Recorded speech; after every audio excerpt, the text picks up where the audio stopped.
So hello dear students, स्वागत है आप लोगों का हमारे यूट्यूब चैनल आओ आगे बढ़े में।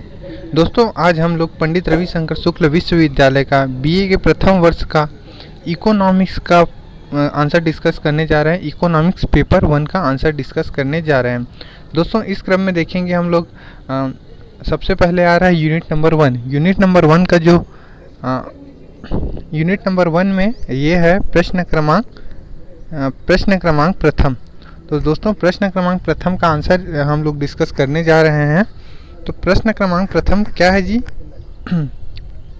ये है, मांग की लोच को स्पष्ट कीजिए। ओके, फिर इसकी विभिन्न श्रेणियों की चित्र द्वारा व्याख्या करिए, है ना, या फिर विभिन्न प्रकारों को बताइए। ये मांग की लोच है। फिर उसके बाद इसका इक्वेशन है जो आप लोगों के सामने दिख रहा है, जहाँ की इज इक्वल टू वस्तु की मूल मांगी गई मात्रा है, पी वस्तु की मूल कीमत है ना। तो ये उसका इक्वेशन बना है जिसका आंसर आप लोगों के सामने शो हो रहा है। फिर मांग की कीमत, लोच के प्रकार ये कितने प्रकार के होते हैं? पूर्ण व्यवहार, फिर पूर्णतः लोचदार मांग, है ना, पूर्णतः लोचदार मांग, अधिक लोचदार मांग, सम लोचदार मांग, बेलोचदार मांग। ये इस प्रकार से इसकी प्रकार है। तो ये सेकंड क्या है? अधिक लोचदार मांग, जिसका ये ग्राफ बना हुआ है। इस ग्राफ के माध्यम से आप लोग देख सकते हैं इसको। फिर अगला है इसमें ये लोचदार मांग, है ना। तो लोचदार मांग की एक कंप्लीट ग्राफ बना हुआ है। इसका आप लोग आंसर ड्रॉ करते जाइए। ओके, फिर नेक्स्ट पेज में है आप लोगों के लिए क्या होता है? सामान्यतः अनिवार्य आवश्यकता की वस्तुओं की मांग लोचदार होती है। ओके, फिर नेक्स्ट है आप लोगों के लिए पूर्णतया बेलोचदार मांग, है ना।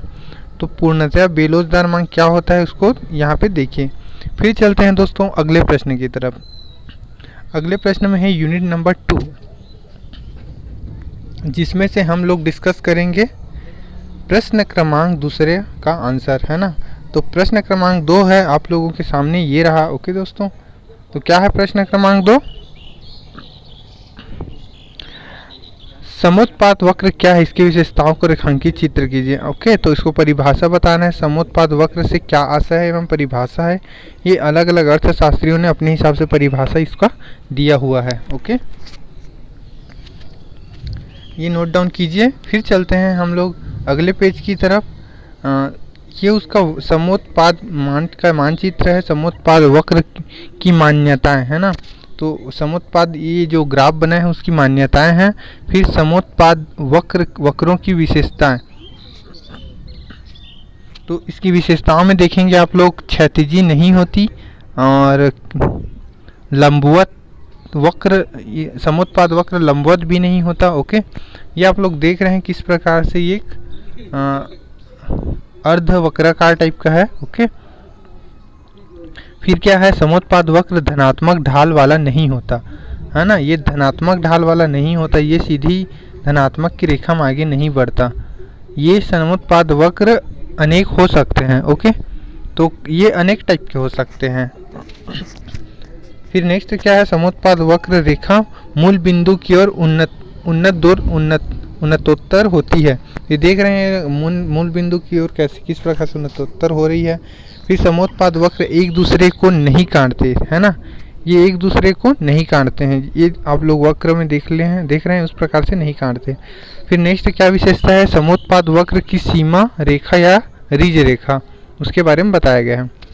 फिर दोस्तों चलते हैं अगले प्रश्न की तरफ, जिसमें से है यूनिट नंबर 3, है ना। तो यूनिट नंबर 3 में हम लोग देखेंगे क्या? प्रश्न क्रमांक तृतीय। तो यहाँ पर हम लोग प्रश्न क्रमांक 3 का आंसर डिस्कस करेंगे, जिसमें से ये आप लोगों के सामने आ रहा है ना। तो प्रश्न क्रमांक 3 क्या है जी? बाजार की अवधारणा को स्पष्ट कीजिए, इसके वर्गीकरण को समझाया, बाजार को परिभाषित कीजिए, है ना। बाजार को विस्तार से प्रभावित करने वाले कारक ये। तो बाजार का अर्थ, है ना, तो एडवर्ड के अनुसार, कुर्नो के अनुसार, स्टोनियर के अनुसार, है ना, तथा जेके मेहता के शब्दों में बाजार को अलग अलग तरीके से परिभाषित किया गया है। तो इसकी बाजार की फिर विशेषताएं देखते हैं ना। तो बाजार की क्या है? ये एक क्षेत्र होता है, एक वस्तु होती है, क्रेता में विक्रेताएं होते हैं, वस्तुएं होती है, स्वतंत्र प्रतियोगिता होता है। ओके, और वैधता की दृष्टि से देखें, वैध या उचित बाजार, अवैध या काला बाजार, समय की दृष्टि से देखते हैं दैनिक बाजार, अल्पकालिक बाजार, ये उसके प्रकार हैं। अति दीर्घकालिक बाजार। फिर देखते हैं बिक्री की परिभाषा के अनुसार, तो बिक्री के परिभाषा के अनुसार इसका टाइप देखेंगे तो ये अलग अलग से टाइप्स आ रहे हैं, जिसमें 4th टाइप है विशिष्टीकरण की दृष्टि से, है ना। फिर भौगोलिक स्थान के आधार पे हैं, तो विशिष्टीकरण से दृष्टि से मिश्रित और सामान्य बाजार। तो बिक्री की दृष्टि से क्या देखेंगे जी, खुदरा बाजार, थोक बाजार, है ना।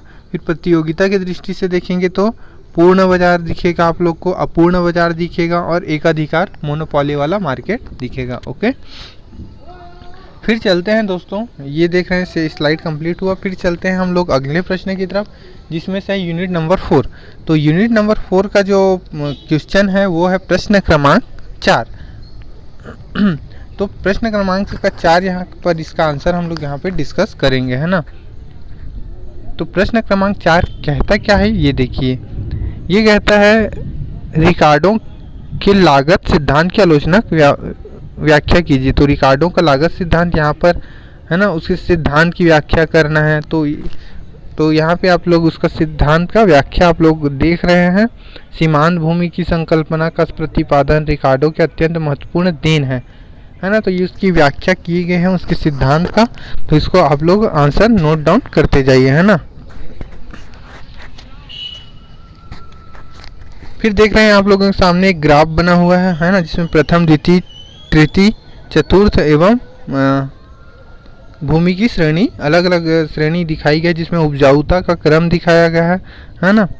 फिर नेक्स्ट है आलोचना। ये सिद्धांत की आलोचना क्या है उसको आप लोग देख सकते हैं। ये पॉइंट टू पॉइंट आप लोगों के सामने स्लाइड हो रहा है। इसमें रिकार्डो के सिद्धांत इस आधार पर आलोचना की जाती है ना। तो अलग अलग इसके आलोचक, मतलब आलोचना के पॉइंट है। इसमें इतने सारे पॉइंट है, ये सभी आलोचना वाले क्राइटेरिया में आप लोगों को फिल करना है। फिर चलते हैं दोस्तों अगले प्रश्न की तरफ, जिसमें से आप लोग देखेंगे यूनिट क्रमांक 5। तो यूनिट क्रमांक 5 का, है ना, जो प्रश्न क्रमांक 5 है उसका आंसर यहाँ पर हम लोग डिस्कस करेंगे। तो आप लोग देखेंगे प्रश्न क्रमांक 5 को, जिसका क्वेश्चन है प्रोफेसर पिगू द्वारा प्रतिपादित कल्याणवादी अर्थशास्त्र से आप क्या समझते हैं। पिगू को कल्याणवादी अर्थशास्त्र की आलोचनात्मक व्याख्या करना, पिगू के कल्याणवादी अर्थशास्त्र को बताना है।